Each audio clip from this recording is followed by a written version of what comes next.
Hi అండి అందరికీ. Just 6 bread స్లైసెస్‌తో ఇలా క్రిస్పీగా, మోదుగా ఉన్న బ్రెడ్ మోడ్ వడ 1 మినిట్‌లో ఎలా రెడీ అవుతుందో చూసారా? చలో స్టార్ట్ చేద్దాం.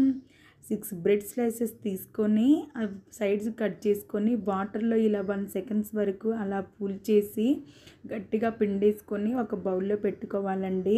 ఆ తర్వాత హాఫ్ కప్ వరకు బొంబాయి రవ్వ తీసుకొని చిన్నగా కట్ చేసిన అల్లం ముక్కలు కూడా యాడ్ చేసుకోవాలండి. 3 టేబుల్ స్పూన్ల వరకు పెరుగు, చిన్న అల్లం ముక్కలు, అంతే కట్ చేసిన పచ్చిమిర్చి, కరివేపాకు, కొత్తిమీర, ఉల్లిపాయలు మొత్తం మిక్స్ చేసుకున్న తర్వాత కొద్దిగా సాల్ట్ వేసుకొని మళ్ళీ మిక్స్ చేసుకోండి. డీప్ ఫ్రైకి సరిపడా ఆయిల్ వేసుకొని ఇలా హ్యాండ్కి ఆయిల్ మొత్తం రాసుకొని నెమ్మదిగా చిన్న చిన్న ఉండలుగా చేసుకొని ఇలా ప్రెస్ చేసి మధ్యలో వడకి ఎలా పెడతామో అలా హోల్ పెట్టుకోవాలండి.